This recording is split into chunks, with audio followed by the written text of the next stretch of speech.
Bapak, terima kasih untuk malam hari ini kami ada di tempat ini semua karena Tuhan yang luar biasa.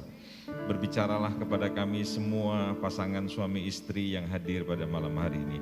Biar kami juga mengalami perubahan dan kami jadi berkat bagi keluarga besar kami masing-masing. Terima kasih. Di dalam nama Tuhan Yesus kami berdoa dan kami mengharapkan Tuhan memberkati kami mulai malam hari ini lebih lagi dan lebih lagi. Yang diberkati Tuhan Yesus sama-sama kita katakan Amin. puji Tuhan. Mari kita berikan tepuk tangan buat Tuhan yang luar biasa. Haleluya, puji Tuhan.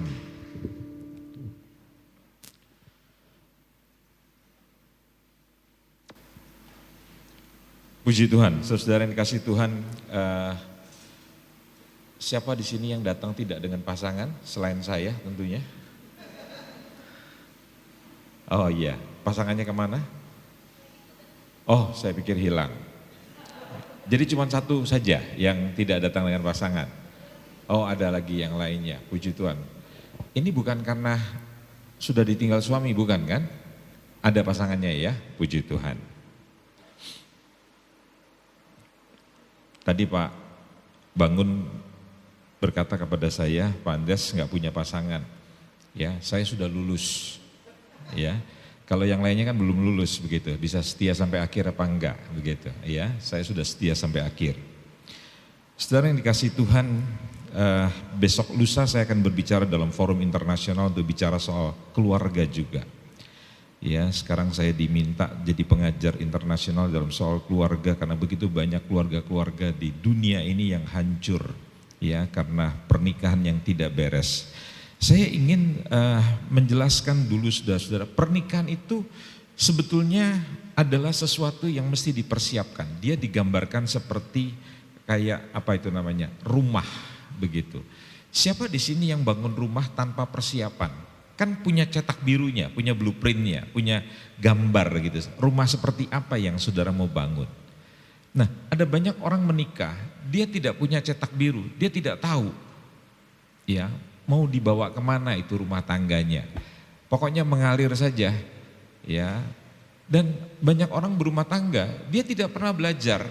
Saya menjadi sarjana di Universitas Indonesia, dulu kuliah sekian tahun. Belajar S2 di dalam kepemimpinan, saya kuliah sekitar 3 tahunan. Kemudian saya belajar dalam program doktoral 4 tahun.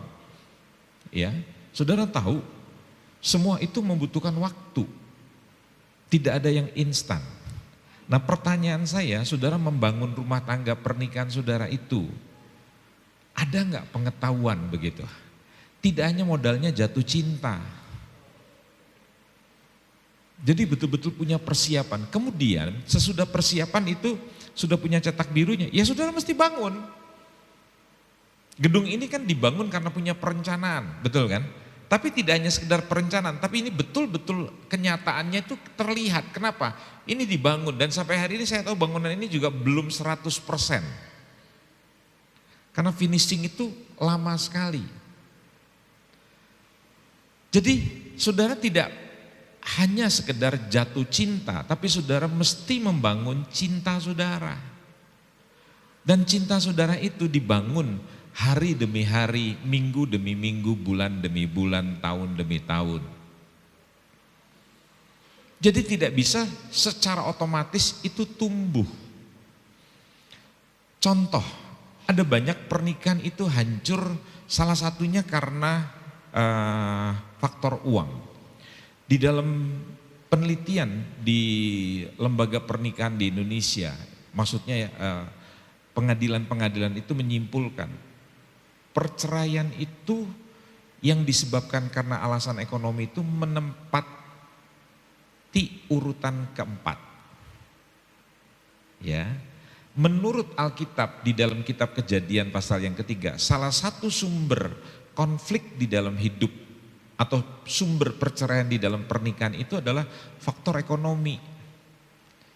Selain masalah komunikasi, kita ini kan nggak pandai berkomunikasi, sehingga kalau konflik modelnya ada yang keras dengan suara yang lantang, pasangannya dibalas dengan mendiamkan pasangan sampai berhari-hari.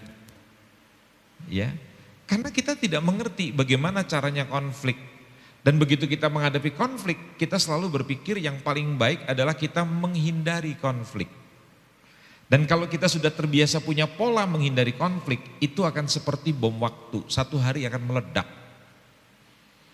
Jadi konflik itu tidak boleh dihindari, konflik itu harus dihadapi.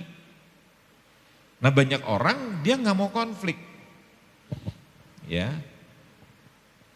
Tapi bagaimana caranya konflik, kita juga nggak ngerti. Ya, jadi pernikahan itu tidak hanya modalnya jatuh cinta, tetapi Anda perlu membangun cinta Anda. Dan begitu Anda sudah bangun, Anda perlu rawat. Setuju? Ya. Dan di dalam rumah tangga itu dengan berjalannya waktu, mulai terjadi ada kerusakan. Spontanitas itu mulai hilang biasanya di dalam pernikahan. Contoh yang paling sederhana. Ya. Dulu waktu kita belum menikah, kita rajin baca pantun. Atau kita rajin baca puisi. Kita sering kali mengatakan, saya senang lihat alismu. Alismu itu gak perlu digambar lagi, alismu itu indah.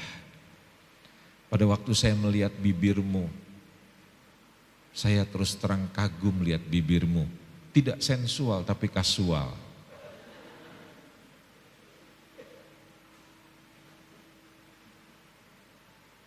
Tapi kalimat-kalimat itu dengan berjalannya waktu hilang. Diganti dengan dampratan, cacian, ejekan, makian, sindiran. Dan akhirnya apa? Membuat pernikahan itu menjadi tidak manis. Itu sebabnya saya mengatakan di dalam pernikahan itu perlu diperbaiki. Baru seminggu yang lalu saya pergi dengan beberapa staf kantor saya. Nah, ada satu perempuan yang menjadi staf saya tanya gini, bagaimana dengan rumah tangga ayah dan ibumu? Kamu sekarang sudah berusia 24 tahun, saya bilang. Nah, dalam perjalanan waktu yang begitu panjang, apakah bapak ibumu tuh mesra gitu? Enggak, Pak. Mungkin karena ayah saya orang Batak, ibu saya Batak, jadi enggak punya yang namanya romantisme. Saya bilang romantisme itu bukan karena sukunya dia Batak. Mau dia Batak, mau dia botak. Ya. Kalau dia tidak belajar dan tidak diajar, itu tidak akan pernah terjadi secara otomatis. Apalagi kalau kita lihat pendahulu-pendahulu kita. Pada waktu saya di Belanda, ada seorang perempuan yang menjadi sepupu saya, dia cerita gini. Ada banyak wanita Belanda senang dengan wanita-wanita Perancis. Ada banyak wanita-wanita Belanda senang dengan pria-pria Perancis. Kenapa? Karena pria Perancis itu romantis. Nah saya bilang, iya pria Perancis itu romantis, tetapi itu seperti kayak permen karet. Hanya di awal manis, habis itu tawar. Saya pikir laki-laki yang hadir di sini semua dulu kan waktu pertama kali pacaran kan semuanya kalau ibu-ibu mau jujur kan manis semua kan? Iya kan? Tapi sekarang kan sepet. Orang Nias tahu sepet ya? Tawar gitu. Cenderung pahit begitu. Ya, tadi saya karena datangnya terlalu cepat, jadi saya mampir lihat pantai. Dan saya lihat orang di pantai itu begitu banyak, baik keluarga ataupun pasangan-pasangan begitu, pasangan-pasangan muda. Ya, dan saya coba coba memotret mereka begitu kira-kira. Jadi dokumentasi saya. Ya, karena saya biasanya kalau buat PowerPoint itu saya suka pakai gambar-gambar real gitu. Saya lihat pasangan-pasangan itu bermesraan di tepi pantai. Terus kita yang tua-tua bilangnya apa? Ya itu karena masih muda. Kita kan udah expire date, udah jatuh tempo. Jadi gak ada lagi kayak begitu. Dia belum tahu aja ntar mengalami sama seperti kami. Sepet. Sekarang aja manis. Ya, saudara yang ketawa itu mengaminkan, betul enggak? Pas. Ya. Nah, kembali kepada staf saya tadi yang perempuan. Dulu saya berpikir bapak sama ibu itu bermain sandiwara. Ya, secara diam-diam saya perhatikan kehidupan bapak dan ibu, dan kami berapa kali ketemu yang bapak ibu tidak tahu, dan saya memperhatikan. Saya lihat bapak ibu hidupnya sangat luar biasa, mesra sekali. Dan kemesraan itu tidak bisa dibuat-buat. Kemesraan itu adalah hasil daripada berlatih seumur hidup.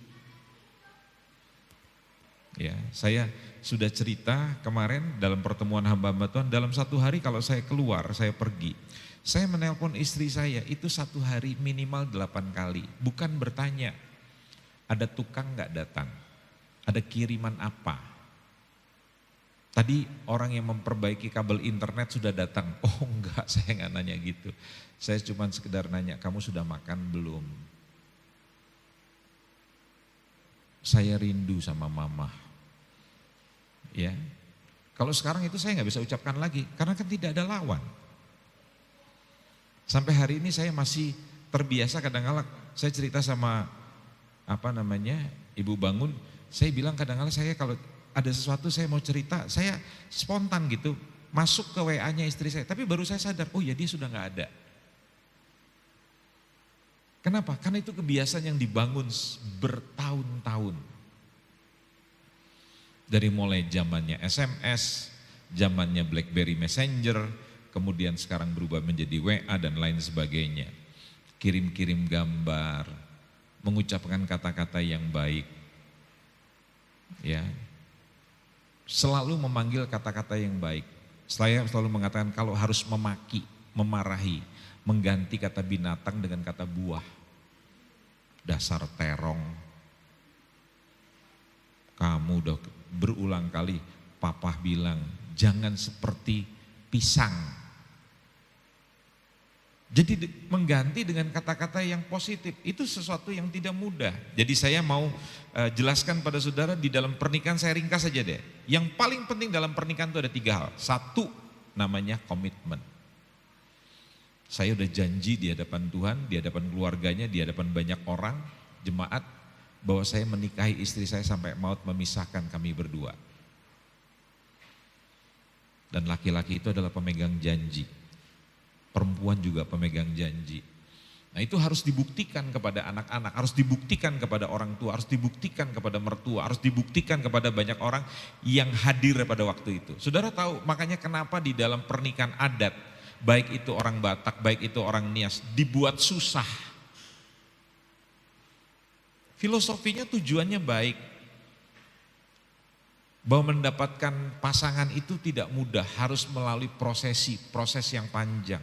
Dan mestinya secara adat juga kalau mau dilepaskan harus melalui proses, betul enggak? Tapi kan dilepasin begitu aja kayak ngelepasin sapi. Tidak ada tanggung jawab sama sekali. Nah bagaimana saudara-saudara bisa dianggap sebagai pria yang bertanggung jawab kalau saudara tidak menjaga marwah saudara, martabat saudara, kehormatan saudara dengan menjagai perjanjian nikah itu. Jangan jadi orang yang gampang ingkar janji. Saya ingat tahun lalu waktu saya di Nia Selatan di Teluk Dalam, ada seorang bapak ibu pendeta, dia cerita, di Nia Selatan ini Pak Andreas, gampang sekali orang berganti pasangan. Bahkan ada orang yang datang di dalam kebaktian doa, dia nangis-nangis, sekarang dia hidup dengan suami yang ketiga tanpa ikatan nikah. Itu bukan di Prancis, di Nia Selatan. Saya percaya Nias Utara enggak begitu kok. Kalau lihat dari wajah-wajah saudara kan wajah-wajah baik-baik semua ya, begitu ya kira-kira ya. Kalau Nia Selatan tuh saya lihat kemarin wajahnya kurang baik. Ya, makanya pendeta itu bilang mereka banyak bertukar pasangan Pak. Mereka tinggalkan suami, mereka tinggalkan istri, lantas mereka menikah dengan laki-laki lain, menikah dengan perempuan lain tanpa ikatan nikah. Dan ada gereja yang tidak tahu dan mereka dinikahkan. Tanpa rasa, tanpa punya perasaan bahwa itu adalah sesuatu yang salah gitu loh.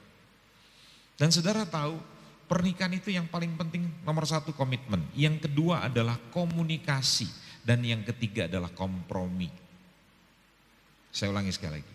Pernikahan itu Yang paling penting adalah komitmen saudara menikah seumur hidup. Yang kedua adalah komunikasi. Dan yang ketiga adalah kompromi. Beberapa waktu yang lalu ada pemimpin-pemimpin gereja yang masih muda.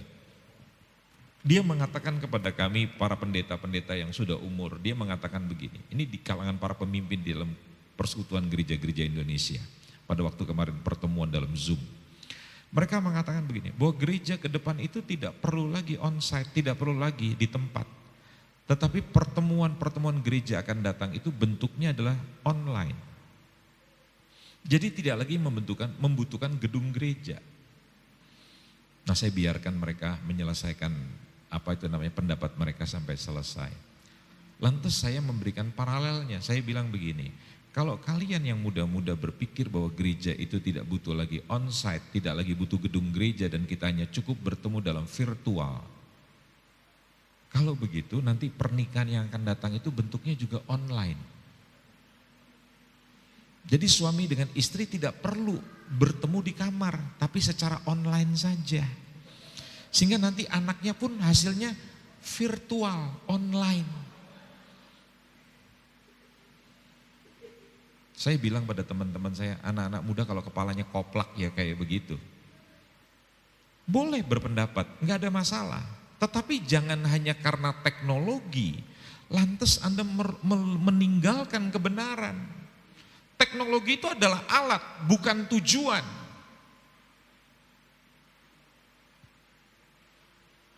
Sekarang trennya, isunya, background dan latar belakangnya itu adalah human right, hak asasi manusia. Jadi kita tidak boleh melarang orang dengan hak asasinya itu mau menikah dengan sesama jenis, enggak ada masalah. Tiurma melawan Wati. Ucok melawan Togarma Naibaho, enggak ada masalah. Itu kan hak mereka, enggak boleh dilanggar. Jadi ngerti ya, dasarnya tuh sekarang adalah kebebasan. Tidak lagi mempunyai pola kebenaran firman Tuhan. Saya lihat Tuhan itu bekerja buat Amerika luar biasa. Begitu dulu Barack Obama, penerusnya ingin menggolkan paham liberalisme, kebebasan. Tuhan munculkan seorang laki-laki yang namanya Donald Trump. Donald Trump secara moral tidak baik, tapi dia mengembalikan negara itu kepada nilai-nilai kekristenan.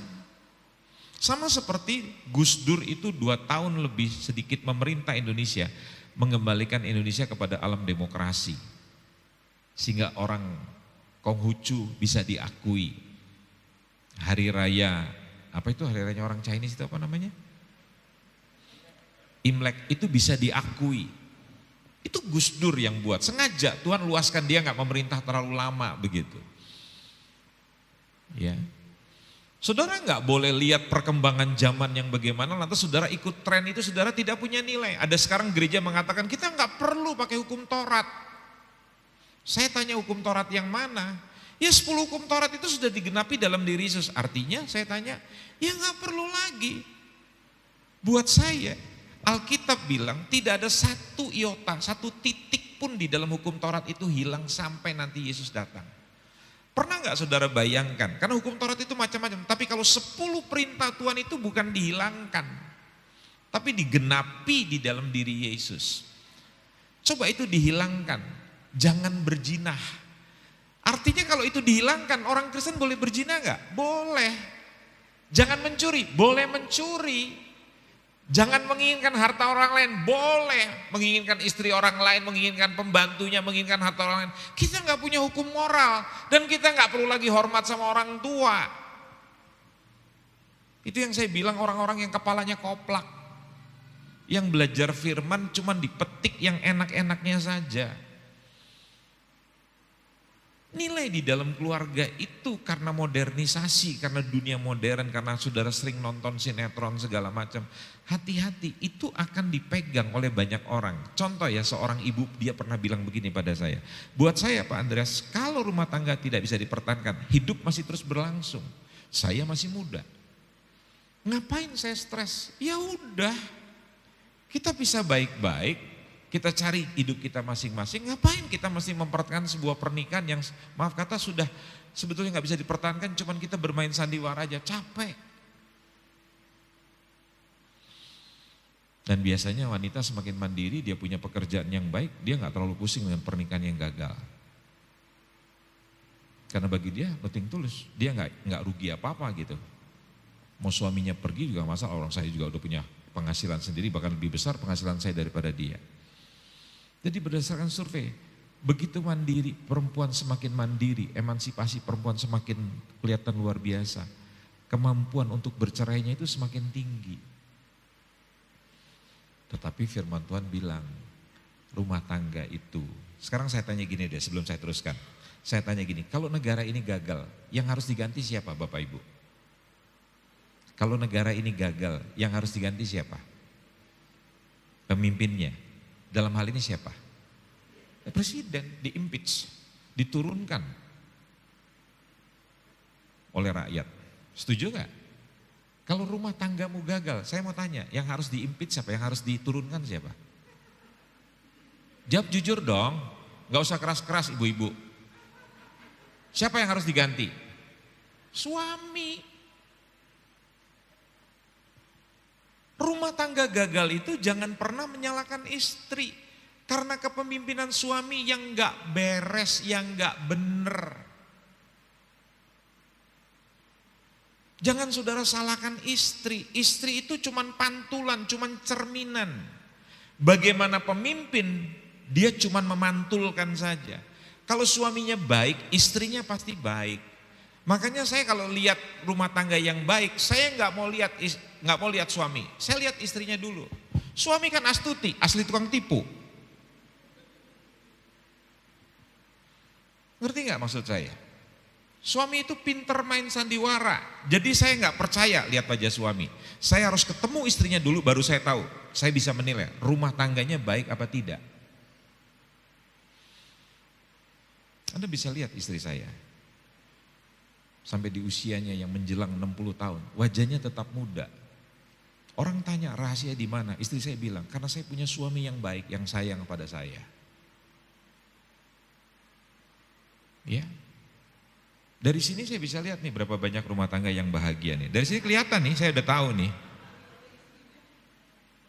Iya, saya lihat wajah wanitanya begitu.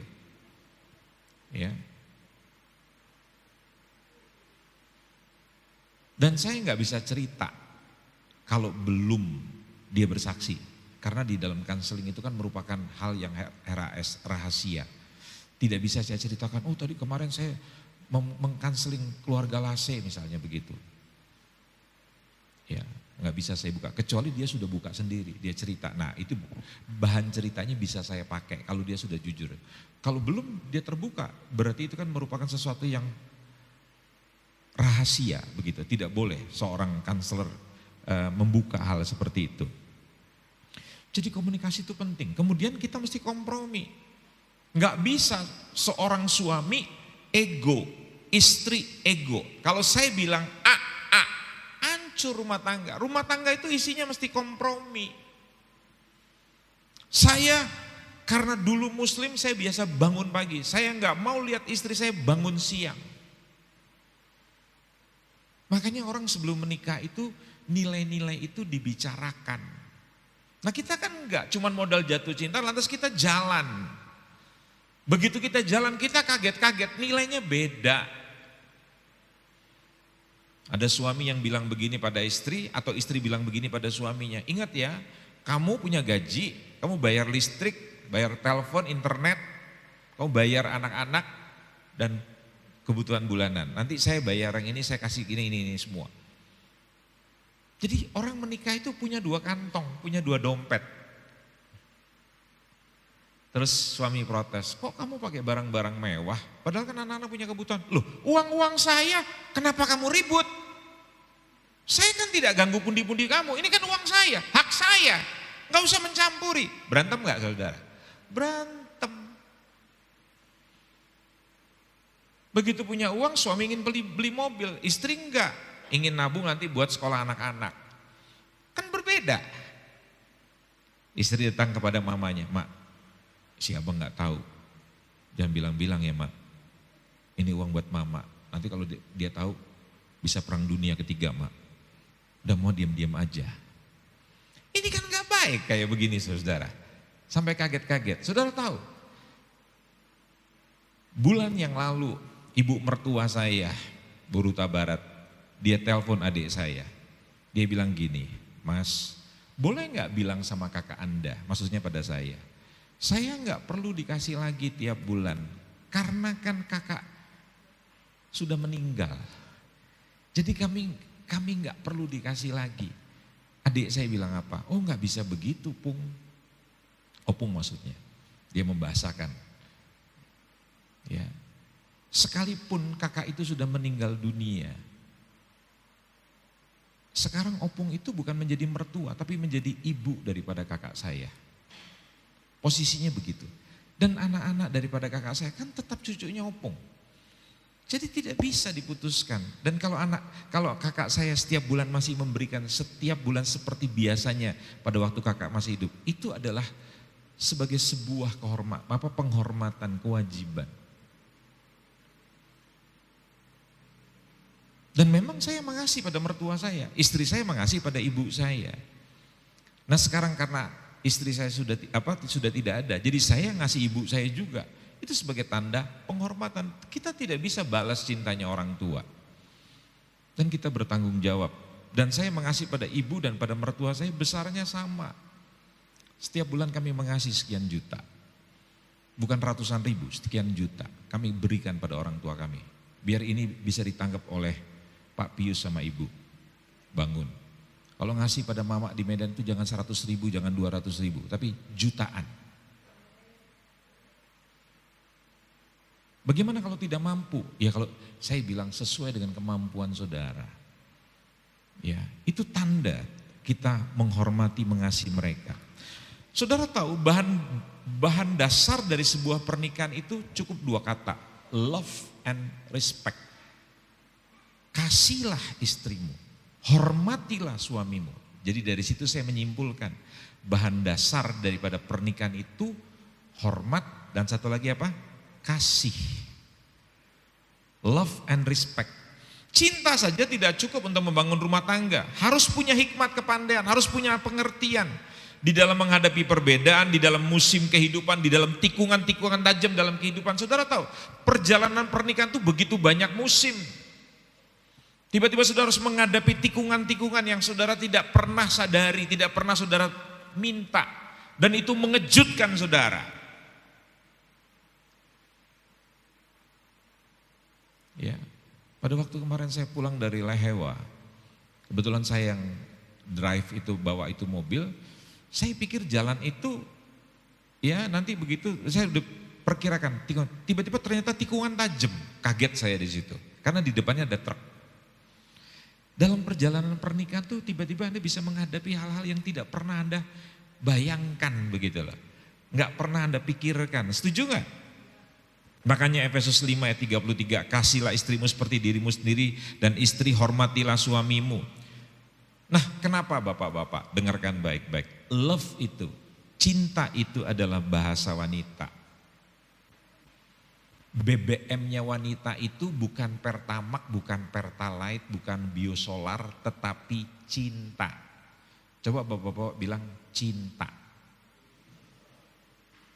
Itu bahan dasarnya. Ya.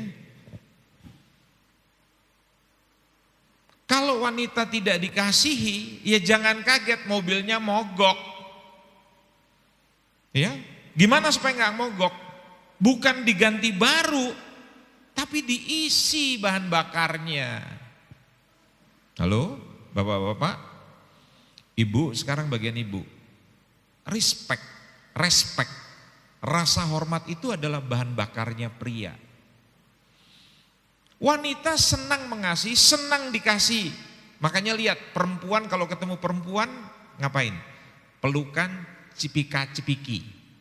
Saya mau tanya jujur, laki-laki gitu nggak? Ketemu, Bang Toha. Ya? gitu enggak? Oh enggak, laki-laki gengsi, jaim, betul enggak?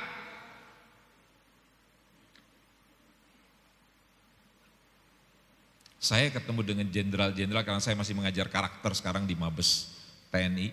Ketemu dengan jenderal-jenderal dari 3 angkatan tuh kalau ketemu dia cuman, karena nggak bisa salaman begini sekarang kan, jadi salamannya itu cuman beradu, tinju.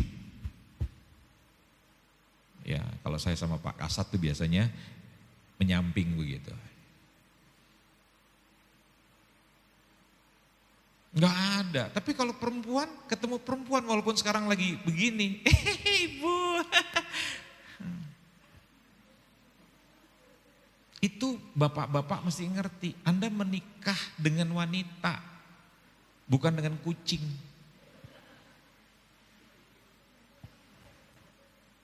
Ibu-ibu mulai senang. Saya suka pendeta ini. Membela kaum saya. Tunggu, saya belum selesai. Ibu-ibu, saya belum selesai. Ya, bagian Anda juga ada, Bu. Bahasanya pria apa itu? Simple.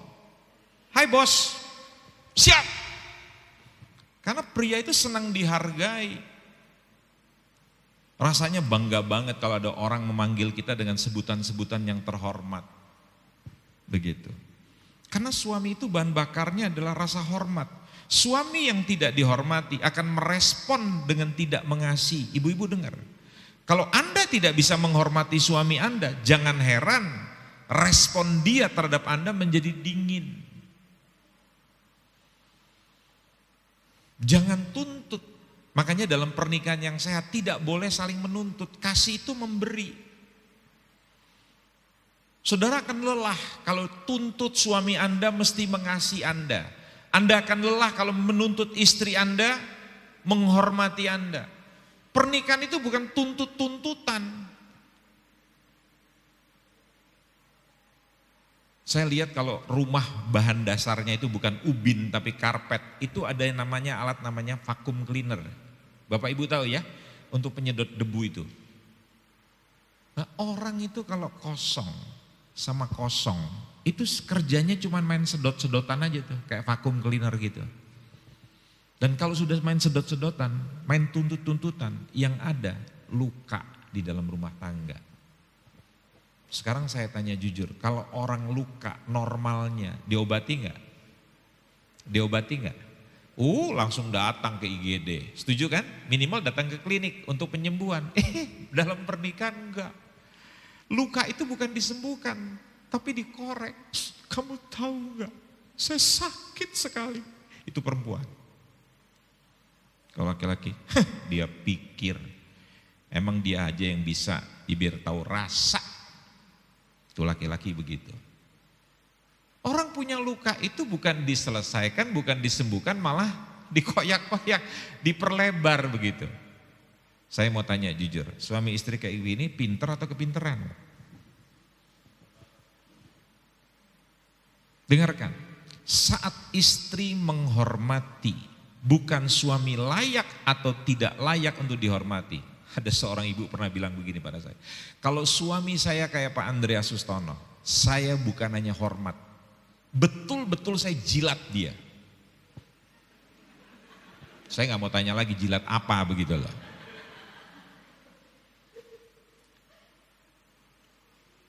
Suami itu dihormati bukan karena dia layak atau tidak layak. Suami itu dihormati karena perintah Tuhan. Saya nggak setuju dengan ibu ini. Kalau dia baik seperti Pak Andreas menyayangi istri. Di hari pertama, hari kedua sesudah istri saya dikubur, ada seorang ibu telepon saya. Betapa bahagianya Ibu Andreas. Karena saya menyaksikan sendiri, hidup bapak dengan ibu itu menjadi contoh bagi banyak orang. Pernikahan yang luar biasa, penuh dengan kemesraan. Tapi suami saya Pak Andreas, saya pulang terlambat, mungkin saya nggak pulang, dia nggak pernah tanya saya, dia nggak pernah pusing dengan saya. Jadi dia tuntut suaminya untuk mengasihi dia. Nah saudara, laki-laki, Anda mengasihi istri itu bukan karena layak untuk dikasih atau tidak layak untuk dikasih, itu perintah. Tuhan. Jadi lakukan saja, entah dia layak atau tidak layak. Itu seperti saya bilang dulu pada istri saya. Kamu mau gemuk, mau kurus, kamu mau taat, kamu mau tidak taat, kamu mau berbuat bagaimanapun juga, saya akan tetap mengasihi kamu, menyayangi kamu. Istri saya tidak seperti yang saya bayangkan. Setiap pernikahan itu kan ada ekspektasi namanya, ada harapan, ada pengharapan, ada kita punya mimpi, saya nanti mengharapkan suami saya begini, istri saya begini.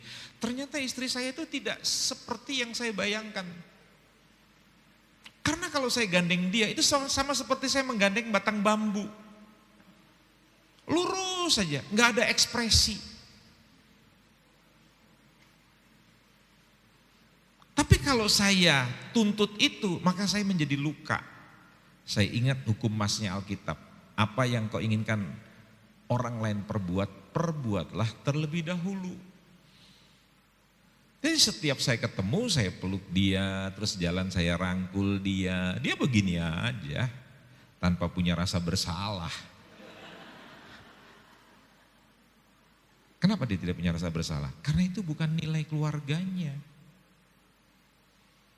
Terus dia tanya pada saya nggak lihat papa mama, maksudnya papa mama saya nilainya seperti begitu. Saya bilang, kan saya punya nilai itu berubah semenjak saya bertemu dengan Kristus.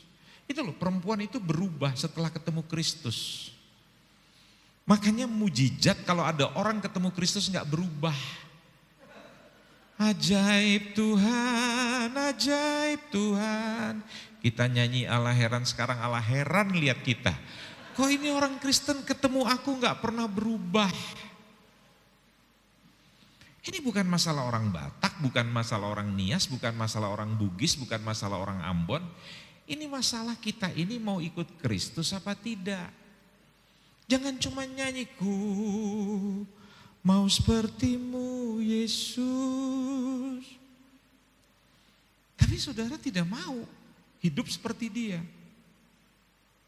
Ya. Sudah nangkep? Kalau istri mau dicintai ibu-ibu, maka istri harus memberikan hormat kepada suami. Bukan berarti nanti Anda pulang, ibu yang datang sendirian begitu ketemu suami, malam Pak, hai. Suamimu bingung, kenapa istriku pulang kebaktian, gila. Bukan itu maksudnya. Penghormatan itu bukan engkau seperti hansip, engkau seperti pegawai negeri, seperti Satpol PP, seperti TNI Polri, memberikan hormat begitu, bukan.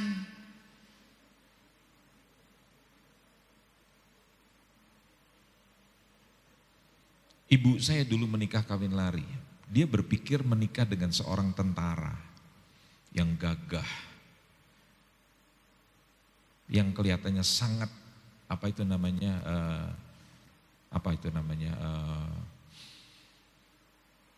jantan gitu loh, ya. Tapi salah. Ternyata ayah saya bukan seperti yang dia bayangkan. Saudara tahu, luka dia. Ayah saya seorang polisi militer, keras orangnya. Walaupun orang Jawa, disiplinnya luar biasa. Nah, ibu saya lahir dalam keluarga yang waktu dia berumur 2 tahun mamanya meninggal, 10 tahun papanya meninggal. Dia hidup dengan kakak-kakaknya yang total semua mereka bersaudara, 16 bersaudara. Itu nenek saya dulu bukan beranak, mencret sampai 16. Anda bisa bayangkan. Menghafal urutan aja susah, bagaimana mereka bisa mengasihi.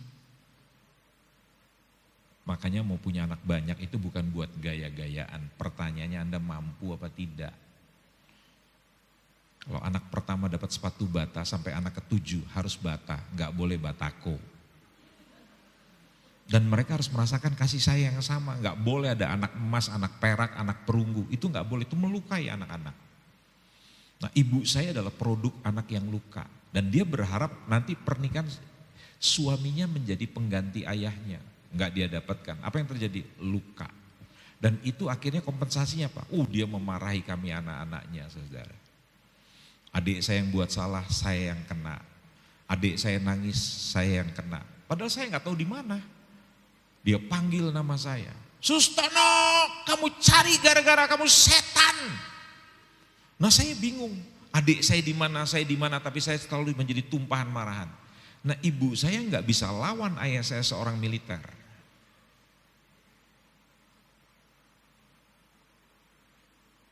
Jangan pernah membayangkan pernikahan itu adalah sesuatu yang mudah. Jadi kalau saudara merasa bahwa pernikahan saudara sekarang punya masalah yang begitu berat, kabar baiknya itu bukan pernikahan saudara sendiri. Ada banyak pernikahan mempunyai masalah. Tapi semua masalah dalam rumah tangga itu bisa diselesaikan. Kalau Anda berdua tidak bisa selesaikan, carilah orang ketiga. Siapa orang ketiga?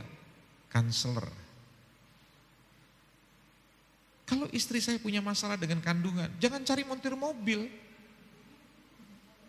Cari seorang ahli, ginekolog, obgyn. Betul nggak?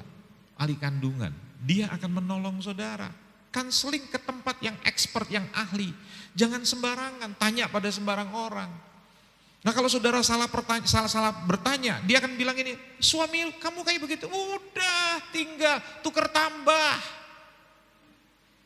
Suami jelek begitu aja, di pasar Yohu banyak itu. Ya, mending ganteng, pinter, udah jelek blow on lagi katanya begitu. Nah,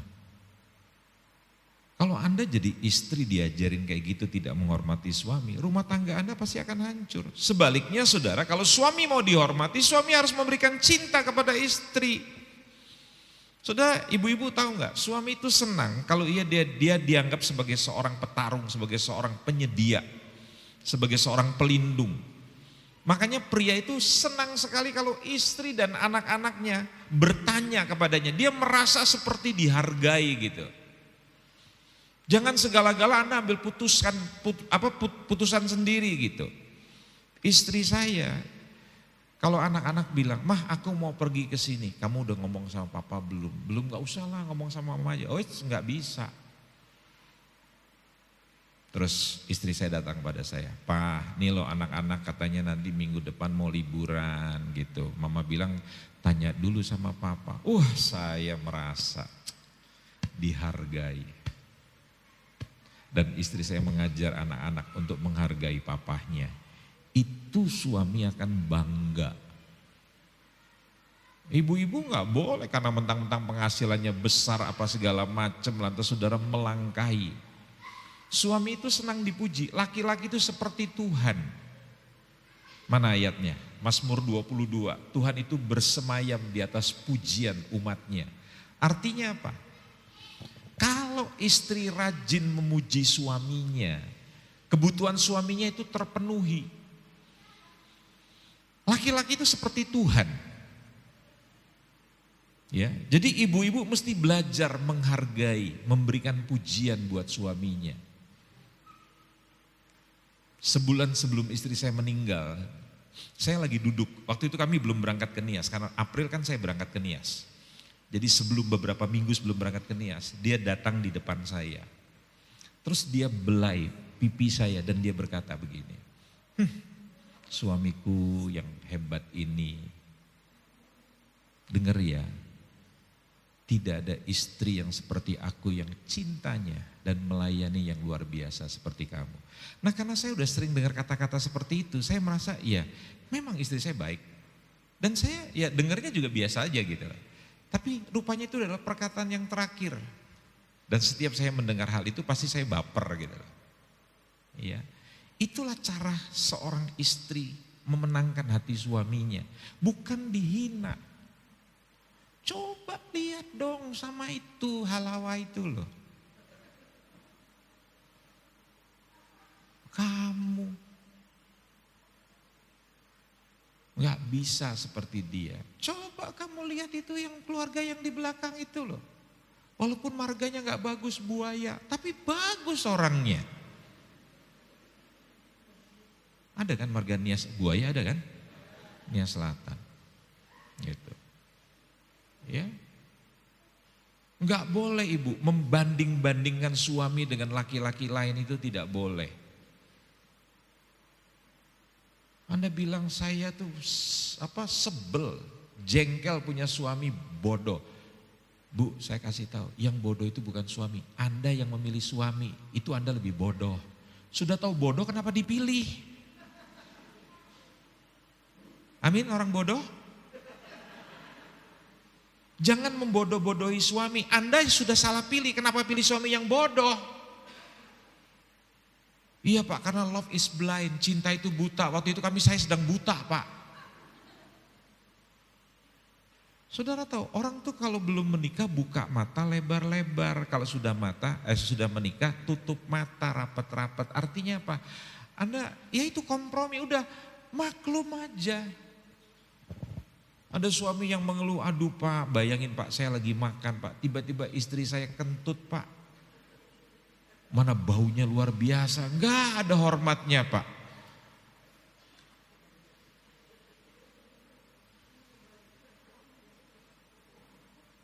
Ya tadinya saya marah Pak, tapi sekarang saya berpikir udahlah, karena dia nggak sopan, saya angkat aja makanannya, saya pindah Pak, menyelamatkan diri Pak.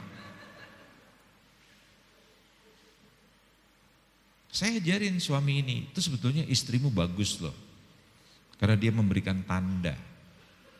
Siapa yang pernah naik kapal nyebrang dari Gunung Sitoli ke Sibolga? Itu kapal kalau mau jalan bunyi kan? Bung, gitu kan? Sampai peluit ketiga, bunyi ketiga itu kapal jalan. Artinya kalau bunyi itu penumpang suruh apa? Siap-siap naik ke atas begitu loh. Jangan sampai tertinggal di pelabuhan. Istri kalau sampai mengeluarkan bunyi itu baik, dia memberikan alarm supaya kita bersiap-siap. Ada istri yang gak pernah mengeluarkan bunyi, tiba-tiba hadirat berubah. Kita pingsan tiba-tiba. Ayo, mana yang lebih baik? Makanya sudah bilang pada istri Anda, saya menghargai Anda, ya, karena Anda memberikan sirine dulu, supaya saya menyelamatkan diri begitu ya. Nah itu kompromi, saudara harus bisa menerima pasangan Anda. Ada lagi suami yang istilahnya kalau makan itu nggak ada etika gitu, makan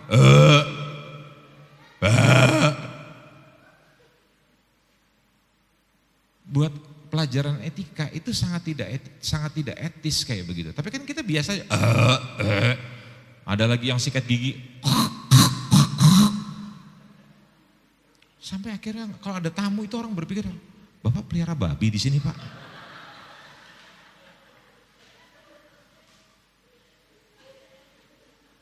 Saya adalah, Anda tahu ya, bapak saya itu orang Jawa, keluarga yang sangat tinggi memegang etika. Ayah saya adalah seorang jenderal. Jadi kami sudah biasa hidup dengan tata krama yang sangat itu. Nah, datang istri saya yang nilainya itu berbeda sekali. Saudara tahu kan, orang Jawa itu kan kalau makan begini, ngerti ya? Orang Batak kalau makan beda. Seperti eskavator.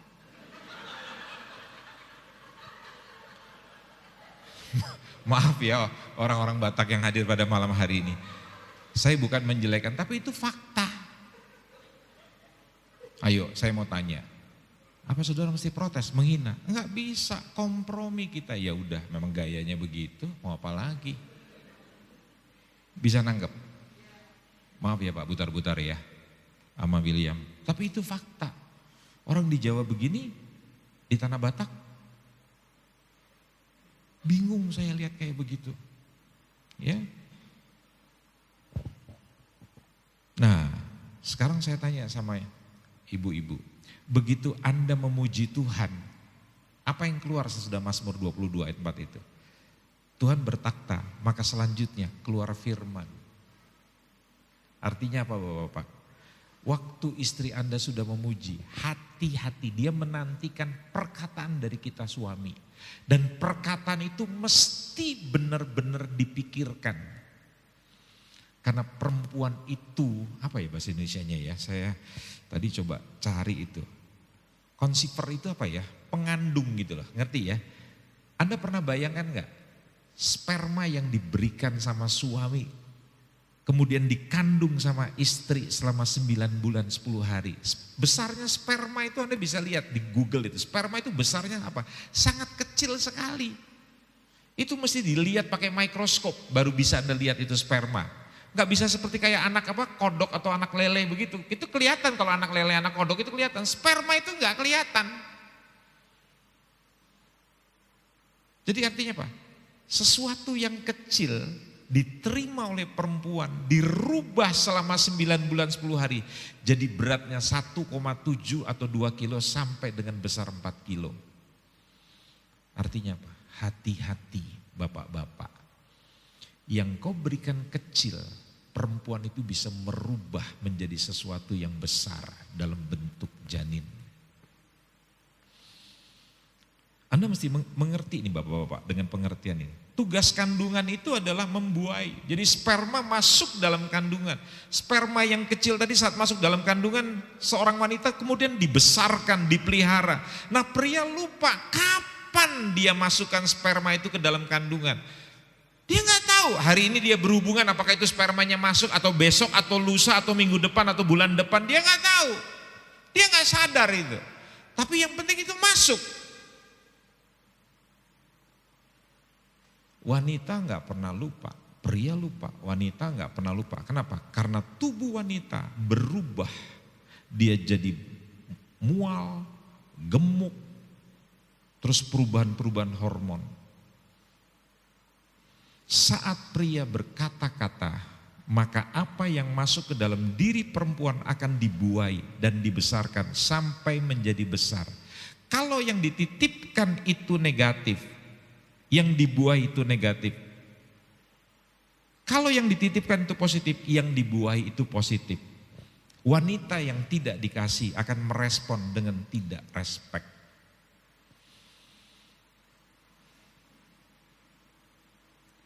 Makanya setiap hari saya selalu memeluk istri saya, mencium dia. Bukan karena ada birahi, tapi karena itu perintah Tuhan. Saya sudah sering cerita di sini. Satu kali saya konflik dengan istri saya. Saya secara sadar tidak mau memeluk dia dan mencium dia. Lebih baik saya cium tembok dan peluk anjing. Benar, itu saya lakukan. Dan begitu saya mau naik di mobil, tiba-tiba dia bilang, kok papa nggak cium saya? Kok papa nggak peluk saya? Saudara tahu, karena itu komitmen. Ngerti ya? Karena itu komitmen yang saya sudah ucapkan. Dengarkan kalimat saya. Dengan terpaksa, tanpa perasaan, saya peluk itu komodo. Saya nggak bilang istri, oh lagi marah kok, makanya saya bilang saya peluk itu komodo. Saya cium tanpa rasa, karena saya lagi marah. Saudara tahu apa akibatnya? Dalam perjalanan saya dari Jakarta ke Bogor di Jagorawi, pas di Cibinong, saya nggak pernah lupa. Istri saya telepon saya. Laki-laki kan gengsi bu, kan harga dirinya gede. Makanya ibu tuh menikah sama makhluk gila hormat. Kalau menikah sama kambing nggak begitu masalahnya. Tapi ibu menikah sama si ombing, bukan sama si kambing. Jadi ibu betul-betul punya masalah. Saudara jujur saya nggak mau angkat itu telepon. Tapi entah kenapa saya berpikir gini, nggak baik kalau saya nggak angkat. Saya angkat, saudara tahu gaya saya mengangkat gimana? Iya. Pak sudah sampai di mana? Binong. Nanti jangan lupa makan ya. Iya. Apalagi? Enggak ada mesra-mesranya lagi. Langsung saya tutup. Kenapa? Karena saya masih kesel. Tapi saudara tahu, karena saya tidak bertindak berdasarkan perasaan saya. Karena Yeremia 17, perasaan itu enggak bisa dipegang. Perasaan itu up and down. Saudara enggak bisa hidup dengan perasaan. Kenapa sekarang kamu enggak bisa mencintai istri kamu lagi? Iya Pak, perasaan saya sekarang datar Pak. Kayak di ruang ICU itu Pak, denyutnya.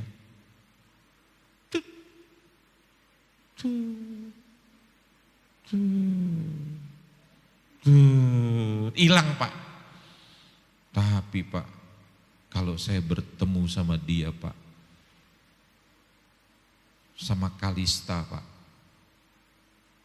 si Mare-Mare Pak, orang Tarutung Pak, suster di situ Pak, saya setiap melihat dia Pak, jantung saya bagus Pak.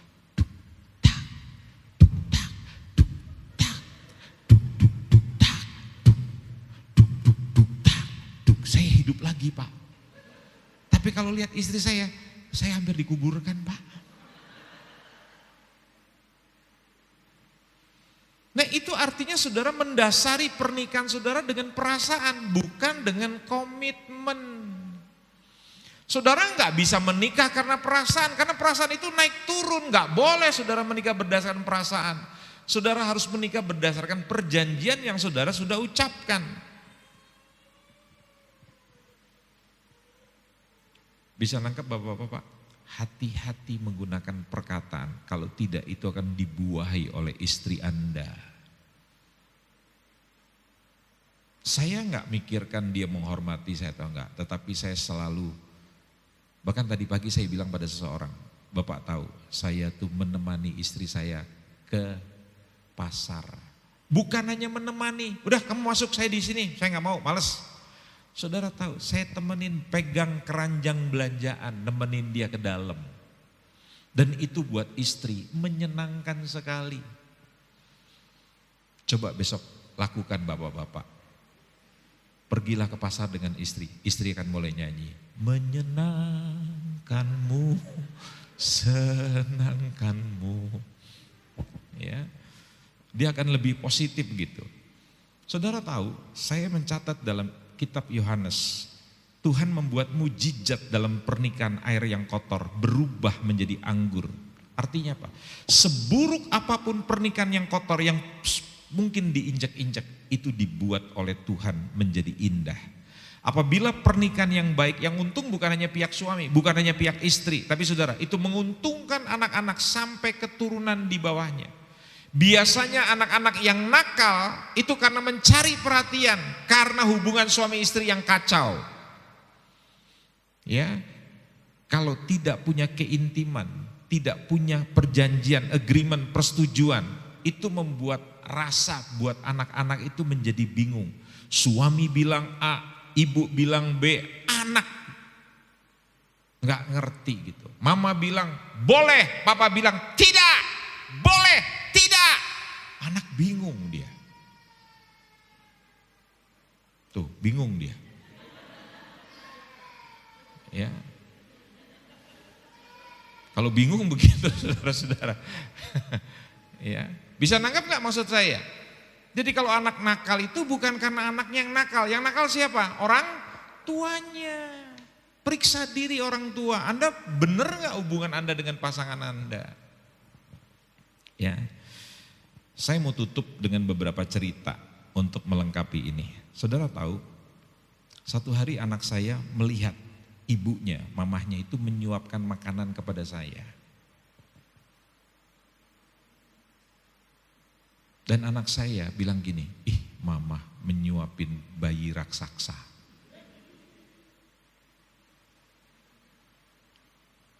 Begitu dia dewasa, dia kuliah. Dia melihat orang tua temannya yang suka konflik dan tidak mesra. Dia cerita pada teman-temannya, papah dan mamahku, makan aja mereka bisa mesra. Saya tahu papa tidak punya kebiasaan seperti begitu. Tapi karena mama sering menyuapin papa, jadi kadang-kala papa dia juga suapin mama. Jadi kemesraan itu tidak bisa terjadi secara otomatis.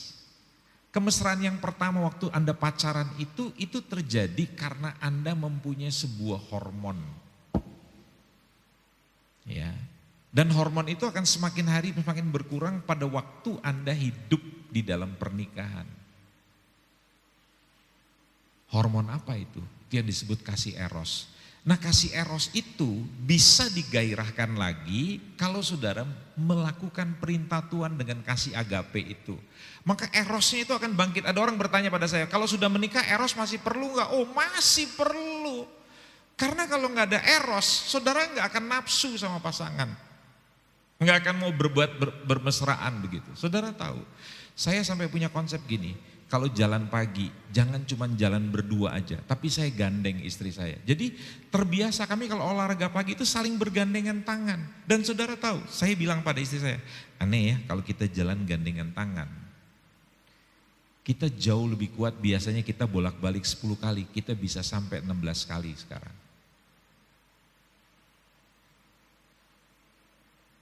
Waktu saya naik sepeda, istri saya nggak suka naik sepeda. Saya bilang begini, temenin saya naik sepeda. Kamu nggak usah jauh-jauh. Naik sepeda 1 kilometer, abis itu kamu berhenti, nggak ada masalah. Nanti saya akan balik putaran, saya akan tunggu kamu di situ lagi. Dia temenin saya, saudara. Terus saya tanya, oke, kamu nggak suka naik sepeda, sukanya apa kamu? Saya temenin. Jadi kita jadi sahabat, jadi teman gitu loh saudara. Jadi kita selama menikah 30 tahun lebih itu, setiap minggu kami selalu punya komitmen pacaran seminggu sekali. Sebulan sekali Pak Bangun, saya dengan istri saya retreat berdua. Kami pergi ke sebuah tempat, di situ kami tinggal berdua. Tanpa anak-anak. Ngapain? Pacaran. Ya, di sini Anda nggak perlu jauh-jauh, pergi aja ke Taman Yahu situ kan, sambil minum kopi begitu atau kelapa. Kan satu batok cuma 8.000. Ya, duduk di situ lihat laut begitu. Udah ngobrol berdua. Ngobrolnya jangan saling mencabik. Ya, saling memarahi. Kamu ini gini. Istri bilang, lu yang mulai. Akhirnya kelapa itu nanti bukan diminum, dilempar nanti. Ya. Konflik nggak boleh dihindari. Jadi kalau ada konflik, Anda bicarakan. Cari waktu yang baik untuk Anda membicarakan itu konflik. Nggak apa-apa. Yang penting Anda jangan sampai ngomong dengan kata-kata yang keras, kata-kata yang kasar. Jangan menggunakan kata-kata makian. Nggak apa-apa Anda bersuara begitu, saya nggak berpikir begitu, kamu salah gini-gini. Udah, caranya ada, kalau konflik, satu bicara, yang satu diam. Istri saya melakukan sesuatu yang aneh, Ibu Bangun. Satu hari saya lagi marah, lagi komplain, saya lagi cerita ketidakpuasan saya, dia ambil, zaman itu belum ada pet-pet seperti gini, belum ada. Dia cuman pakai, apa itu namanya, buku catatan itu. Dia pegang, kalau bahasa kita di Jakarta tuh pakai block note itu, pakai notes gitu ya. Dia pegang bolpen, dia dengerin saya bicara.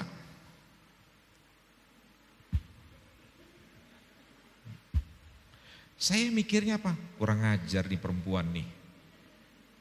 Ngapain saya lagi marah dia mencatat? Kan saya belum paham kan? Saya tanya, jadi maksud kamu apa? Emang saya lagi beri kuliah? Dia bilang gini, dia jawabnya, istri saya nggak pernah suara keras seperti saya. Didikan saya itu kan didikan militer, keras gitu, disiplinnya keras sekali begitu. Istri saya nggak begitu. Ibunya tuh lembut sekali begitu. Dia nggak pernah berbicara keras gitu. Dia bilang gini, kan papa suka bilang, kamu kalau saya bicara apa-apa, kamu suka lupa. Terus saya mikir, ada benernya juga. Makanya sekarang papa ngomong apa-apa, saya catat.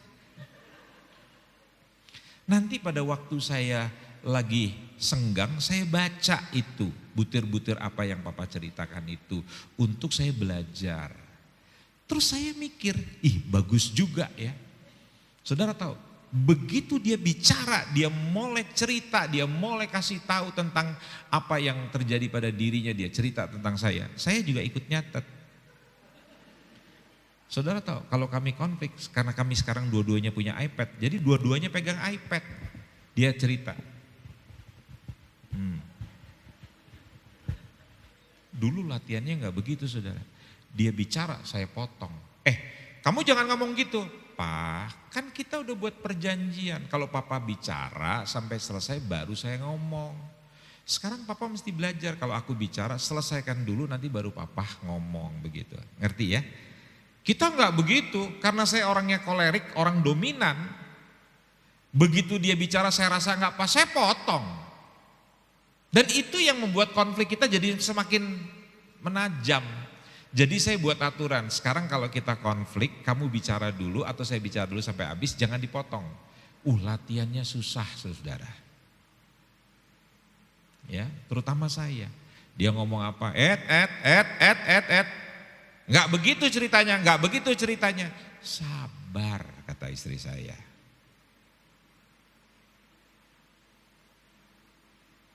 Bisa nangkep maksud saya saudara? Karena dia sangat menghargai saya, sangat menghormati saya. Jadi Ibu-ibu denger ya, laki-laki itu kalau bahan bakarnya nggak ada, dia pergi ke pomnya Anda nggak tersedia. Jangan kaget, banyak laki-laki cari pom bensin lain yang bisa memenuhi dia. Ibu-ibu dengar nggak kata Ahok? Laki-laki kalau dibuang, dipungut sama yang lain, sama ajudannya. Ya, tapi perempuan kalau Anda diambil sama laki-laki lain, hati-hati, jangan-jangan dia cuma pengen dapat seks gratis. Anda seperti permen karet dikunyah sebentar, begitu tawar dibuang, dilepeh. Bapak Ibu, jangan pernah berpikir pernikahan itu untuk Anda sendiri yang menghancurkan. Jadi Anda mesti punya nawaitu, kata orang Islam, mesti punya niatan untuk membuat rumah tanggaku berhasil. Saya tidak pernah punya pikiran, tidak pernah terbesit di benak saya bahwa saya satu hari pernikahan saya akan gagal, saya akan cari perempuan lain, saya akan punya 2 istri, enggak ada. Dari saya menikah, saya punya sebuah konsep bahwa pernikahan saya sekali seumur hidup. Sampai saya mati, saya tidak akan pernah ada perempuan lain. Saya akan tetap dengan dia selama dia hidup, selama saya hidup. Itu konsep saya, saudara-saudara. Bisa ngerti gak maksud saya? Dan saya tidak punya pemikiran bahwa saya harus punya 2 istri, enggak. Makanya saya berjuang melewati tikungan-tikungan tadi, melewati berbagai macam musim dalam kehidupan pernikahan kami. Sampai akhirnya saya selesai dan teman-teman saya para pembicara pernikahan mengatakan, Pak Andreas sekarang bukan doktor dalam bidang pernikahan, tapi profesor dalam pernikahan. Karena Anda membuktikan sampai akhir Anda setia dengan istri Anda. Nah kalau sudah seperti saya, pertanyaan boleh nikah lagi gak? Boleh. Tapi sampai sekarang saya belum pikirkan apakah saya akan menikah lagi. Kenapa? Seperti tadi pagi saya bilang, kalau menikah lagi itu bukan perkara mudah. Berarti kalau saya menikah lagi, saya harus mengulang kembali seperti dulu dalam pernikahan saya dengan istri saya. Bisa nangkep maksud saya? Dan tidak mudah, dan itu membutuhkan waktu yang panjang. Tapi bedanya saya tidak pernah berpikir untuk bercerai. Kami bisa ribut, kami bisa konflik, tapi enggak ada konsep dalam pikiran saya, dalam pikiran istri saya, kita bercerai. Makanya kalau ribut kita enggak pernah bilang ini, gue tinggalin lo mau apa? Gue cerai, saya mau cerai. Enggak ada. 36 tahun kami enggak pernah bicara tentang perceraian. Kami enggak pernah bicara tentang pisah. Di dalam konflik kami sedang belajar menyesuaikan diri. Dengarkan kalimat saya yang viral di TikTok di mana-mana video saya. Di dunia ini enggak ada pasangan yang cocok dengan Anda. Ya. Satu-satunya yang cocok dengan Anda adalah diri Anda sendiri. Pernikahan bukan mencari orang yang cocok dengan saudara. Dengarkan kalimat saya. Pernikahan adalah belajar mencocokkan diri dengan orang yang kita nikahin. Nangkap nggak Bapak Ibu? Ya. Jadi harus dilatih. Kemesraan itu harus dilatih. Kan ceritanya ini kan sukacita dalam pernikahan. Itu nggak bisa terjadi secara otomatis. Anda harus lakukan itu. Peluk istri, ngomong yang baik, sayang. Jangan udah menikah panggil namanya aja. Berlin. Iya Marlin. Ber. Ya Mar. Ber. Anaknya juga begitu nanti manggilnya, papanya panggil ber. Panggil dong kata-kata yang hormat, sini sayang. Kalau zaman sekarang itu kan kalau anak-anak muda manggil pasangannya apa? Bebek. Ya silakan saja, tapi itu penghormatan buat pasangan, buat cinta kasih. Saya dulu kalau panggil istri saya selalu dengan kata-kata sayang. Sampai saya pernah bilang begini pada istri saya, Kalau saya tidak ada masalah, pasti saya memanggil kata-katanya lembut. Tapi kalau saya mulai memanggil nama, itu artinya saya lagi gak enak sama kamu. Saya kalau manggil istri saya gak pernah panggil nama, selalu saya panggil yang atau mama. Sini cintaku. Istri saya begitu, dia kalau panggil saya begitu. Sini cintanya mama, begitu. Sweetheart, sweetie. Tapi satu hari dia dengar saya bukan panggil mama, bukan panggil sayang. Saya bilang, Net, sini Net.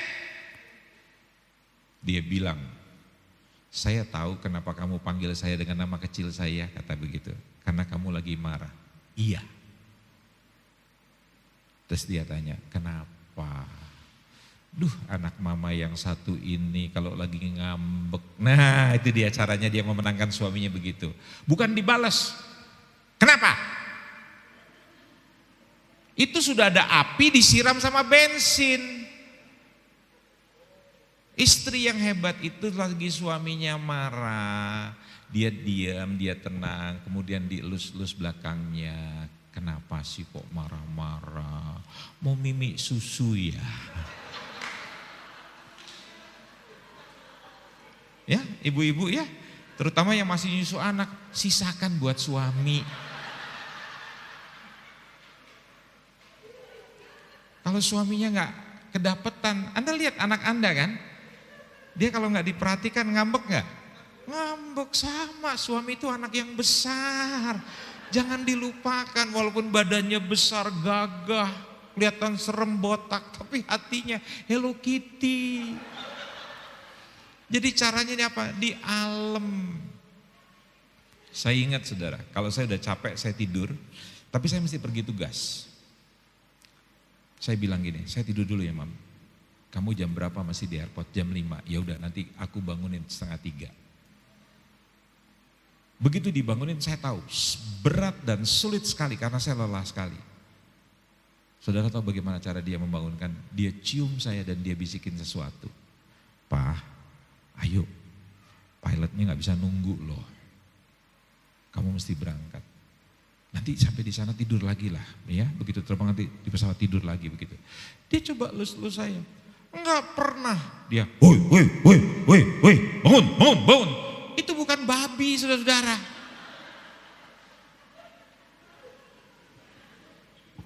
Anda harus hargai pasangan Anda. Betul enggak? Dicium, disayang begitu. Dan saudara tahu, karena saya melihat taburan istri saya seperti begitu, saya pun begitu pada istri. Kalau dia sudah tidur terlalu larut, kadang-kala pagi-pagi saya nggak tega bangunin. Tapi karena saya tahu dia mesti pergi. Ya, lantas saya coba elus-elus kepalanya, saya coba bisikin. Apa yang dilakukan istri saya itu terpatri dalam hidup saya. Dan setiap pergi, selalu dia telepon, selalu dia tanya. Kenapa? Karena saya rajin menabur. Jadi kemesraan itu harus dilatih, harus diciptakan, harus dibangun. Setuju? Jangan tuntut. Kalau tuntut Anda akan sakit. Jadi ibu-ibu, jangan tuntut suamimu harus mengasihi engkau. Hargai suami Anda. Terus menghargai sampai kapan? Sampai dia berubah. Ya, belum berubah, tanam lagi, tabur lagi, pelihara terus, pupuki, siram terus begitu. Ada seorang ibu berdoa buat suaminya 8 tahun. Setiap suaminya pulang pergi, setiap suaminya pulang dari luar negeri pergi lagi gitu. Enggak pernah betah di rumah. Tapi istrinya selalu berdoa buat suaminya. Tahun yang ke-8 suaminya datang berlutut bertobat sampai hari ini. Melayani Tuhan dengan sungguh-sungguh. 8 tahun. Ya, pernah dengar cerita tentang Robby Sugara? Bintang film zaman dulu. Itu berdoa buat istrinya, berdoa buat suaminya yang selingkuh.